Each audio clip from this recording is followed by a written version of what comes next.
Hello, friends.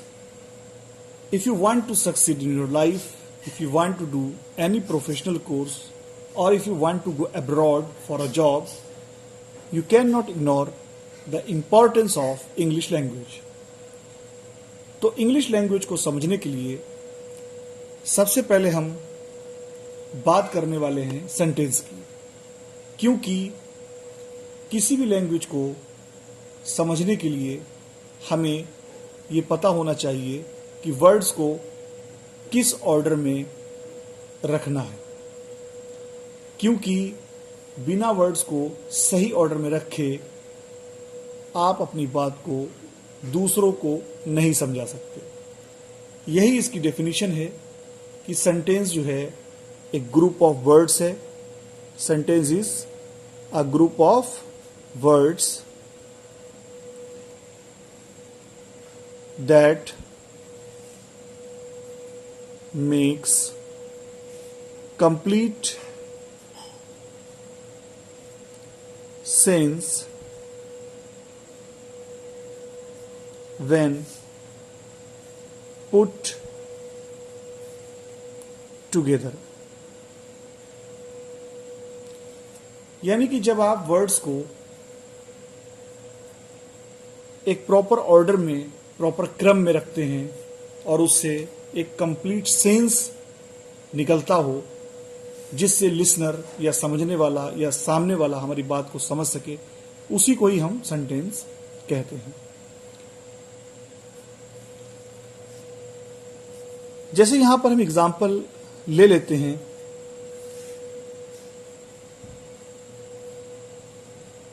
I C stars in the sky.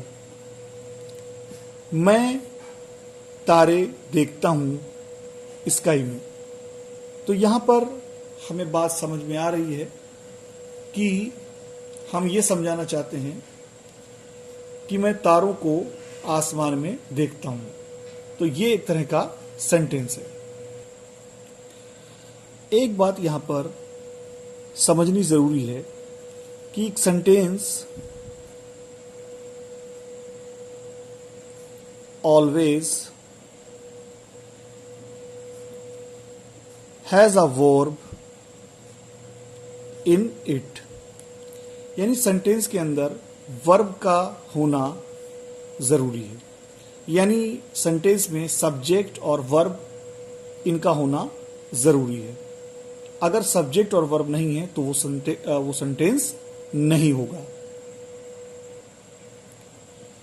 यहां पर कुछ पॉइंट्स नोट करना जरूरी है कि सेंटेंस जो है always begins with a capital letter. यानी सेंटेंस हमेशा एक कैपिटल लेटर से स्टार्ट होता है। जैसे यहां पर हम देख सकते हैं, ये खुद भी एक सेंटेंस है। ये sentence always has a verb in it.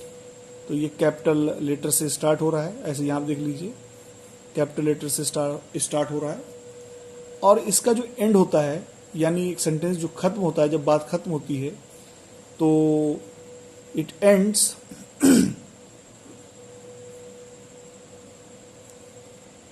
With a full stop. ये जो पॉइंट है फुल स्टॉप कहलाता है। और ए क्वेश्चन मार्क, यानी ये आपका क्वेश्चन मार्क हो गया। As well as exclamatory mark, exclamation mark.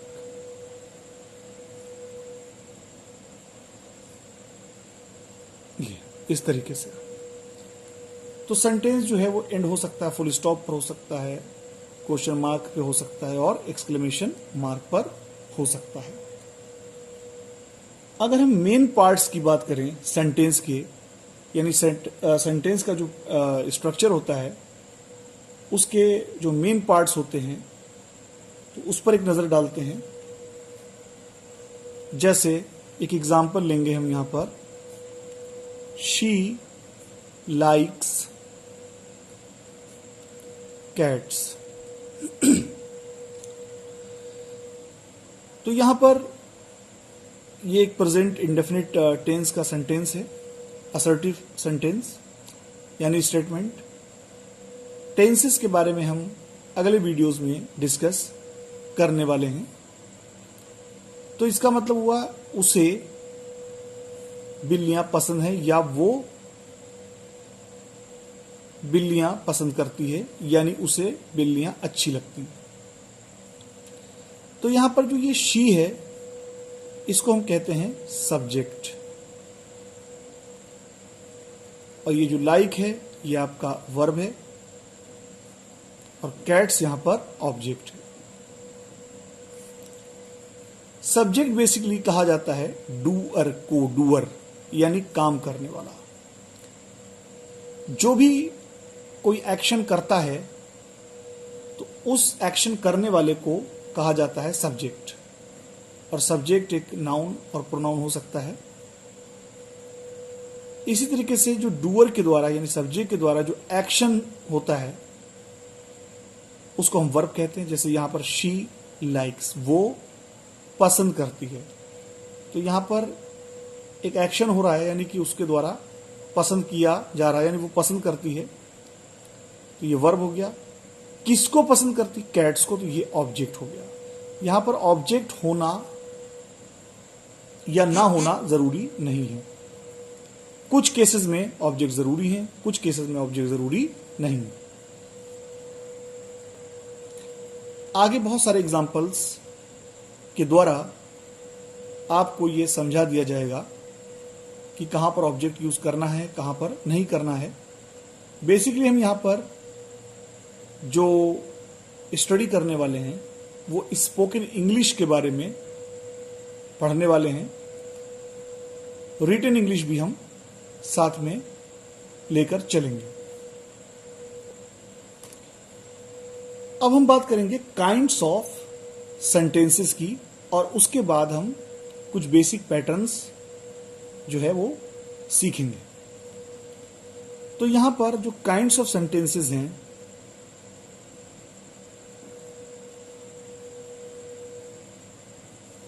यानी कि सेंटेंसेस के प्रकार यानी टाइप्स, तो पहला यहां पर है असर्टिव,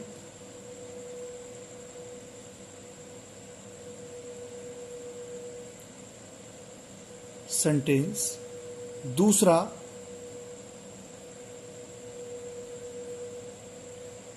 इंट्रोगेटिव सेंटेंस। थर्ड यहां पर इंपरेटिव सेंटेंस, और फोर्थ एक्सक्लेमेटरी सेंटेंस।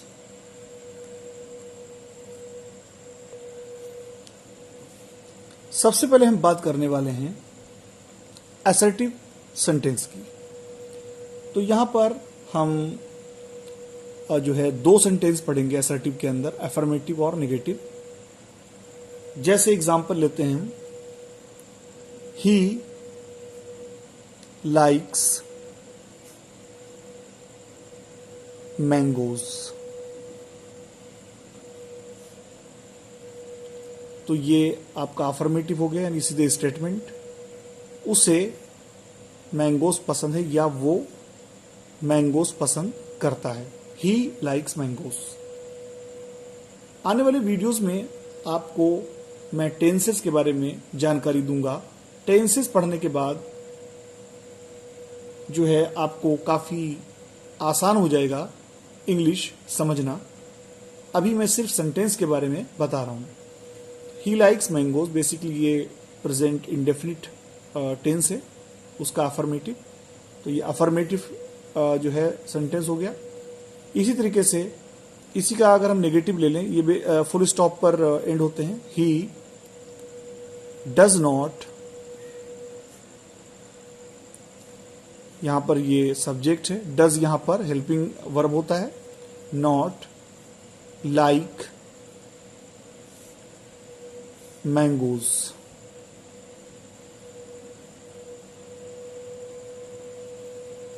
तो यहां पर जब डज लग जाता तो यहां पर एस यस नहीं लगाते हैं बेसिक। तो यहां पर he does not like mangoes, ये नेगेटिव सेंटेंस है, और ये ही लाइक्स मैंगोज ये पॉजिटिव या अफर्मेटिव सेंटेंस है, और ये दोनों असर्टिव सेंटेंस के अंदर आते हैं, और ये फुल स्टॉप पर एंड होते हैं। दूसरा आपका इंट्रोगेटिव सेंटेंस है। जैसे यहीं पर अगर हम हेल्पिंग वर्ब को पहले रख दें, डज ही लाइक मैंगोज, तो इसका हिंदी में मीनिंग हो जाता है, यानी जब भी हेल्पिंग वर्ब को पहले रखा जाता है तो उसका हिंदी में मीनिंग होता है क्या। क्या वो आम पसंद करता है, डज ही लाइक मैंगोज। तो हेल्पिंग वर्ब, सब्जेक्ट, वर्ब और ऑब्जेक्ट,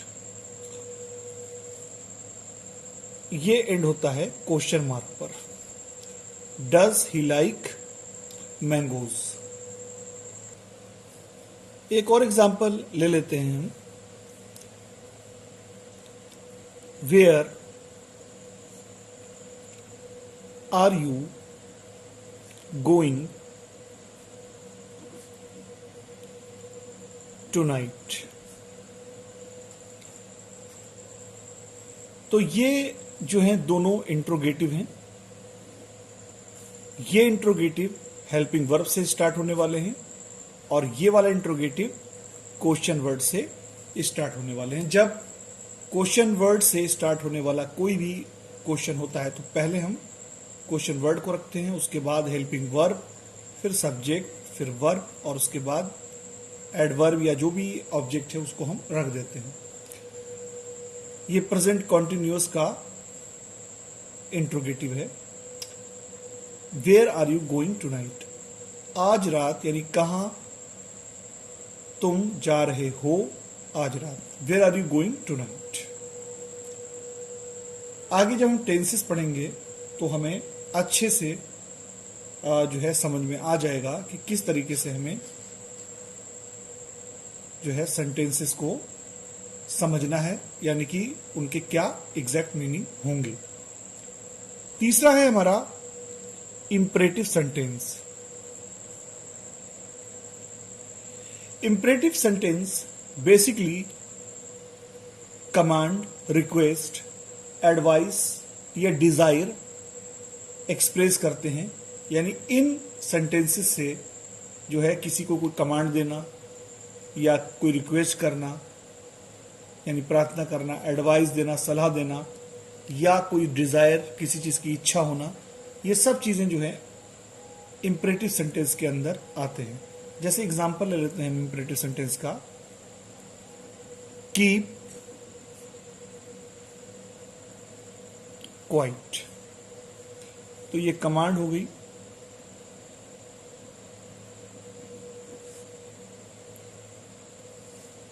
चुप रहो, कीप क्वाइट, यानी कि खामोशी रखें, इसका मतलब ये हुआ, या चुप रहें। इसी तरीके से एक और एग्जांपल लेंगे हम यहां पर। Please bring a glass of water for me.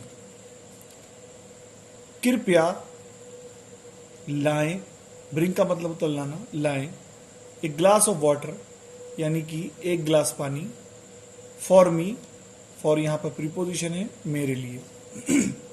कृपया मेरे लिए एक गिलास पानी लाएं, या कृपया मुझे ला दो एक गिलास पानी। तो ये एक रिक्वेस्ट हो गई। इसी तरीके से एक और एग्जांपल लेंगे हम। You must exercise every day to keep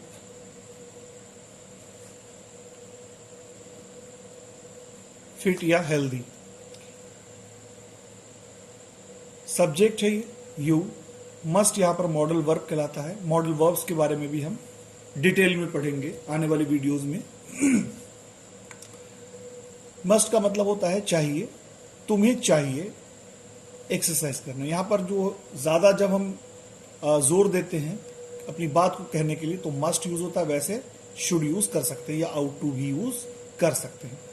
you must exercise, तुम्हें एक्सरसाइज करना चाहिए। एवरी डे यानी हर रोज, टू कीप फिट, फिट रहने के लिए। यहां पर टू के बाद अगर वर्ब आ जाए इसको हम इन्फिनिटिव कहते हैं, इसको भी हम आगे पढ़ेंगे। तो यहां पर है you must exercise every day to keep fit, तो यहां पर एडवाइस दी जा रही है, तो ये भी इंपरेटिव सेंटेंस के अंदर आता है। इसी तरीके से एक और एग्जांपल लेंगे। I wish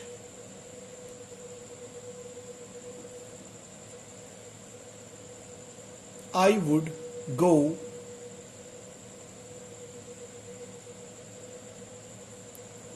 abroad.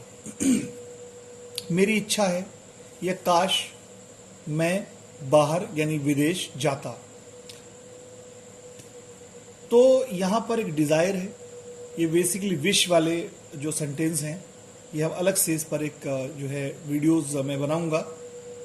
और बेसिकली इफ वाले सेंटेंस या ऐसे जिसमें हम एक कल्पना करते हैं किसी चीज के होने की, वहां पर इसका यूज ज्यादा किया जाता है। I wish I would go abroad, काश या मेरी इच्छा है कि मैं बाहर जाऊं या बाहर जाता। तो यहां पर जो है एक डिजायर है। तो ये चारों टाइप के जो सेंटेंस हैं ये इंपरेटिव सेंटेंस के अंदर आते हैं। अब लास्ट हमारा जो है एक्सक्लेमेटरी सेंटेंस है।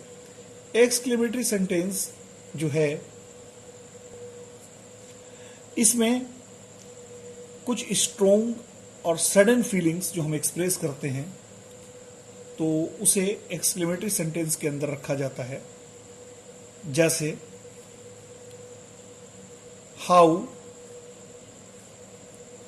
Beautiful this flower is. इसके आगे एक्सक्लेमेटरी मार्क लगाते हैं। हाउ ब्यूटीफुल, यहां पर हाउ या वर्ड से ही बेसिकली ये यूज की स्टार्ट की जाते हैं। हाउ ब्यूटीफुल, और ये ब्यूटीफुल एक एडजेक्टिव है। कितना खूबसूरत ये फ्लावर, यानी यहां पर सब्जेक्ट है, इज है, कितना खूबसूरत ये फूल है। एक और एग्जांपल ले लेते हैं। हाउ रूड यू आर, कितने बेरुखे तुम हो, यानी तुम कितने बेरुखे हो। हाउ रूड यू आर, तो ये एक्सक्लेमेटरी सेंटेंसेस हैं। अब हम बात करने वाले हैं कि इंग्लिश सेंटेंसेस के बेसिक पैटर्न्स कितने होते हैं। तो यहां पर हम जो बेसिक पैटर्न्स हैं उसको समझने वाले हैं। तो बेसिक पैटर्न्स लगभग 5 होते हैं। पहला, सेंटेंस में सब्जेक्ट और वर्ब हो सकता है, यानी सब्जेक्ट और वर्ब तो होगा ही होगा। तो पहला ये पैटर्न हो गया। इसका एग्जाम्पल हम ले लेते हैं। जैसे ही डाइड,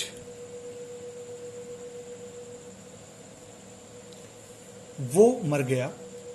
तो यहां पर ये सब्जेक्ट है और ये डाइड, वो मर गया। यहां पर जो वर्ब डाई है इसके बाद किसी भी ऑब्जेक्ट की जरूरत नहीं होती, क्योंकि डाई जो है उसकी जो मेन रिलेशन है वो सिर्फ सब्जेक्ट से होता है। और ये वर्ब अपने आप में एक कंप्लीट सेंस देता है। जैसे ही डाइड, वो मर गया, यानी कि सब्जेक्ट से ही इसका इफेक्ट सब्जेक्ट पर ही पड़ रहा है। तो यहां पर बात कंप्लीट हो गई। कि वो मर गया, कौन? वही, यानी जो सब्जेक्ट है उसी के बारे में बात हो रही है कि वो मर गया। तो यहां पर अगर हम डाई के बाद कोई भी ऑब्जेक्ट ना भी दें तो भी हमारी बात समझ में आ रही है कि वो मर गया। इस तरह के वर्ब को हम कहते हैं इंट्रांसिटिव वर्ब।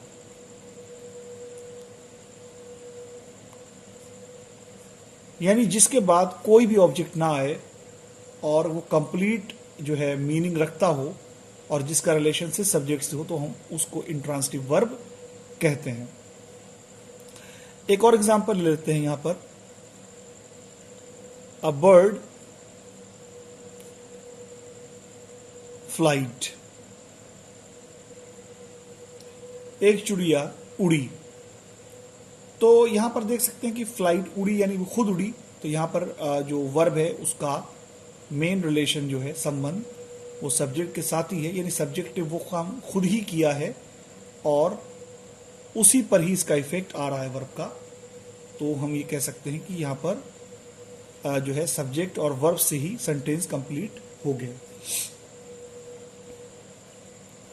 दूसरा जो पैटर्न है वो है subject plus verb plus object. जैसे यहां पर हम एग्जांपल ले लें, राजू फ्लाइड ए काइट। राजू ने उड़ाई एक पतंग। तो यहां पर फ्लाई जो है, यहां पर आप देख सकते हैं, ये मैंने फ्लाई का एग्जांपल इसलिए लिया क्योंकि कुछ वर्ब ऐसे होते हैं जो ट्रांसिटिव और इंट्रांसिटिव दोनों तरीके से यूज हो सकते हैं, जबकि कुछ वर्ब ऐसे होते हैं जो सिर्फ ट्रांसिटिव की तरह यूज होते हैं और कुछ सिर्फ इंट्रांसिटिव की तरह, और कुछ वर्ब ऐसे होते हैं जो दोनों तरीके से यूज किए जा सकते हैं। जैसे यहां पर ए बर्ड फ्लाइड, एक चिड़िया उड़ी, और यहां पर Raju flied a kite, Raju ने चिड़िया को उड़ाया। तो यहां पर मतलब उड़ना हो गया, यहां पर उड़ाना हो गया, ये फर्क है। उड़ाना मतलब ट्रांसिटिव हो। अगर हम यहां कहें कि राजू फ्लाइड, राजू ने उड़ाया, तो इससे बात समझ में नहीं आती, यानी सेंस कंप्लीट नहीं होता है। आप तुरंत क्वेश्चन करेंगे कि राजू ने उड़ाया, क्या उड़ाया? तो यानी एक काइट उड़ाई या कोई और दूसरी चीज उड़ाई। तो यहां पर वर्ब जो है उसका इफेक्ट जो है सब्जेक्ट पर होगा और साथ साथ में उसके लिए एक वर्ड भी देना होगा कॉम्प्लीमेंट के लिए, ताकि बात समझ में आ जाए। तो इस तरह के वर्ब को हम कहते हैं ट्रांसिटिव वर्ब। तो इस वजह से सब्जेक्ट, वर्ब और ऑब्जेक्ट हो सकता है। एक और एग्जांपल ले लेते हैं, आई लाइक मिल्क, मुझे दूध पसंद है या मैं दूध पसंद करता हूं पीना, मतलब आई लाइक मिल्क। तो ये आपका subject plus verb plus object pattern है। तीसरा पैटर्न इसमें, तीसरा और चौथा ये साथ में ही हम ले लेते हैं। इसमें सब्जेक्ट प्लस वर्ब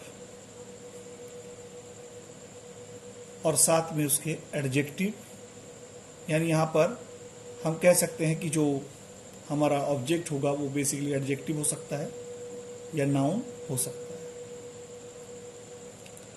जैसे यहां पर एग्जांपल ले लेते हैं, लीला इज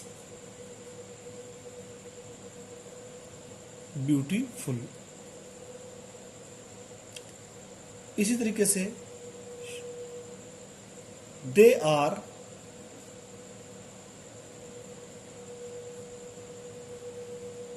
टीचर्स। तो यहां पर लीला इज ब्यूटीफुल। अब यहां पर जो इज, आर वगैरह जो होते हैं, यहां पर ये मेन वर्ब की तरह ही यूज हो रहे हैं, हालांकि हेल्पिंग वर्ब की तरह भी यूज होते हैं ये। तो इनको हम बेसिकली कहते हैं लिंकिंग वर्ब। और लिंकिंग वर्ब के बाद या तो एडजेक्टिव आता है या नाउन आता है, जैसे यहाँ पर देख सकते हैं। इसको हम सब्जेक्ट कॉम्प्लीमेंट भी कहते हैं। लीला इज ब्यूटीफुल, लीला है खूबसूरत। दे आर टीचर्स, वे हैं टीचर्स।